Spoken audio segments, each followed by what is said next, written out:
Now, more about bureaucracy. Within every bureaucracy, in the American federal government anyway, and this is true in Britain and in other free countries as well, you've got a tension between two types of people. On the one hand, you've got professional civil servants.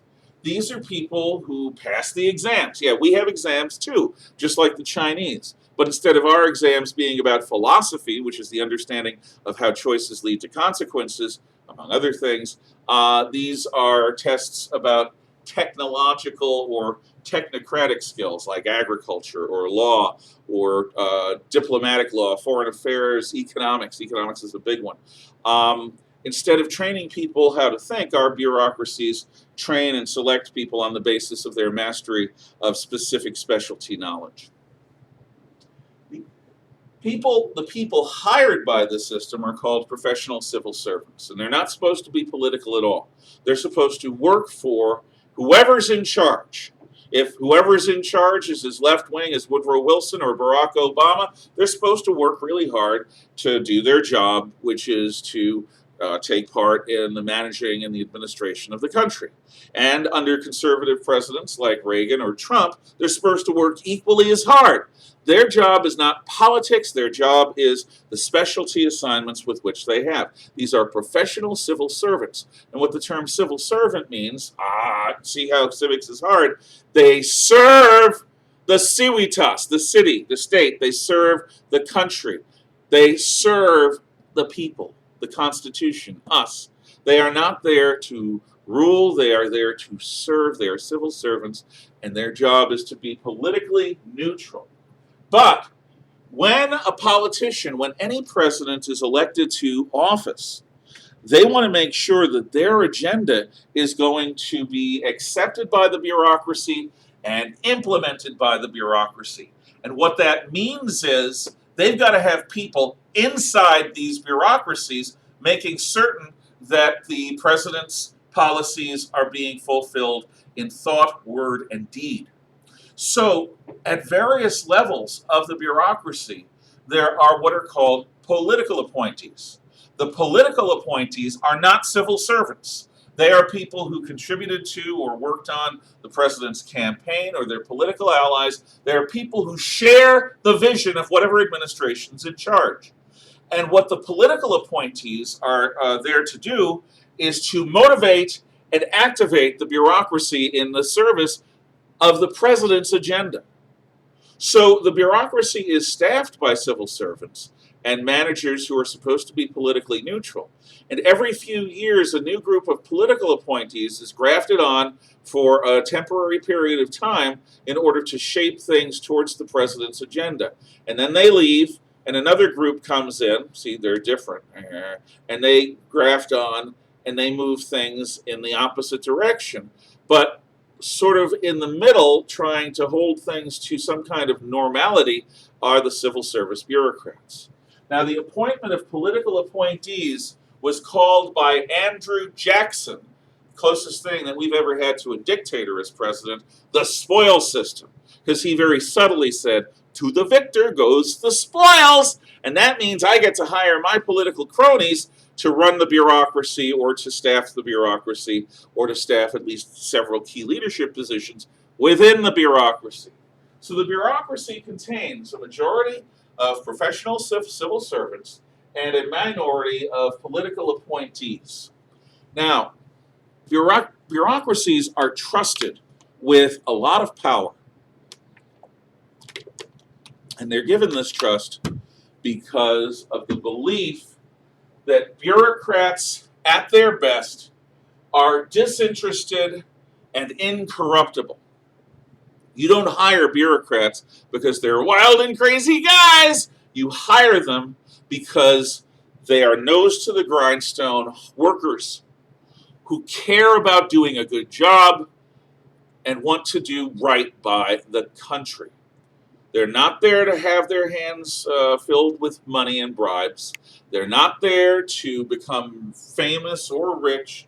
They are there because, like a soldier, similar to a soldier, they have a dedication to serve their country, not with their life on the battlefield, but with their profession, with their career. They're never going to make that much money. But if they work really hard, they will get to do important, interesting work. So bureaucrats are supposed to be disinterested and incorruptible.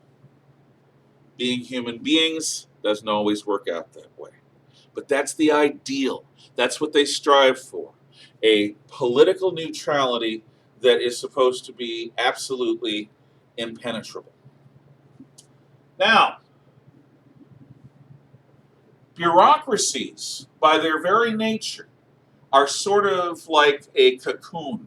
From the outside, a cocoon looks like one single object. It's this white fluffy thing that's sort of a cylinder, depending upon the bug we're talking about. But if you get inside the cocoon, you realize it's not a solid object. It is made of little tiny string-like filaments that are mushed together with saliva, basically, with some kind of bug juice. How's that for scientific accuracy? And that is made into this object whereby a creature can metamorphose from its larval state to its adult form. Bureaucracies are absolutely resistant to being reformed. They don't want to be reformed, or they don't cooperate with being reformed. There is an attitude that says, I'm not doing anything wrong. I and my people are doing good work. Don't try to make political points by saying that we are corrupt or inefficient and we need to be reformed. So there's an attitudinal resistance to reform that bureaucrats have. But there's also a structural resistance. See, nobody really understands how the bureaucracy works except people in it.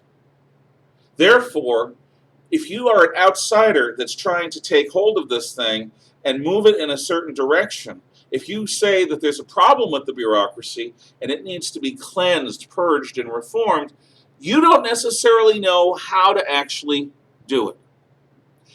It's like trying to build a model airplane blindfolded. You might, or to do a puzzle blindfolded. By touch, you might eventually get pieces and put them together. But building the model airplane or completing the puzzle strictly with touch alone is much harder than looking at it and doing it with eyesight. If you don't have people within the bureaucracy that are willing to cooperate with your reform initiative is going to only have some superficial and limited effect. Bureaucracies are very resistant. They're like, yeah, you know how erosion works. Erosion can turn a mountain into a stream bed. Yeah, all it takes is millions and millions of years if you're dealing with a hard stone. In fact, hundreds of millions of years. The Appalachian Mountains in the eastern United States was once the tallest mountain range on Earth. I believe taller than the modern Himalayas. Today, they're much less tall, but they're still mountains. And they were big mountains before the dinosaurs. It takes a long time for erosion to work.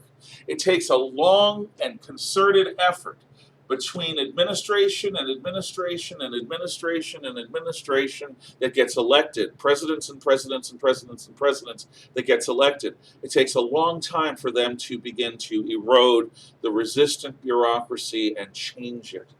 So you'd better hope your bureaucracy is working well and without political preference and without corruption, because if not, it's very hard to change these things because most people don't really understand where the levers are, where the dials are, where the control systems are. They could mistake something that seems to an outsider to be key, critical, important, a nexus point, but it could turn out to be something like an appendix, an unnecessary organ. Unless you have somebody in the know who's willing to cooperate with you, in fact, unless you have enough people, a critical mass of people within the bureaucracy, you're probably not going to really change it, not fundamentally. That's a problem. So because of this, bureaucracies become governments unto themselves. It's a tendency that they have that is a real problem, because bureaucrats are not elected by the people. Bureaucrats are supposed to be supervised by elected officials and by appointees who are political appointed by elected officials, political appointees. Bureaucrats are not supposed to be a law unto themselves. They are not supposed to be above the political system. They are supposed to be neutral in the political system. That's a big difference. Somebody who begins to think that no politician knows as much as they do about their issue is on their way towards being dictatorial, tyrannical, and a real problem for our constitutional republic. And it has happened, and it is happening. Every so often, there is a person or a group of people within the bureaucracy that really go too far because they don't understand. They have forgotten the basic lesson of being a bureaucrat. You're not supposed to be beyond and above politics. You are supposed to be politically neutral. You are not supposed to manage those idiot politicians. You are supposed to serve the elected representatives of the people. Those are different attitudes. But the arrogance and vanity of many in the bureaucracy has caused real problems over the years. Many bureaucrats end up being politicians and policymakers, and that's not their job. They end up defending their turf within the bureaucracy, even if their turf within the bureaucracy isn't serving the big picture interests of the American people. They're good fighters within the bureaucracy for their people, their agenda, their ideas, but they do not accept direction from the political officials, the elected officials who were put there in order to set the big picture agenda. So you end up with civil servants who act like they are the government and that political officials are these mayflies that come and go so quickly. Who cares? It's just chatter. Just go on and do what you want. A bureaucrat who does that is beyond control and is a serious problem. We'll talk about a specific case of this next time.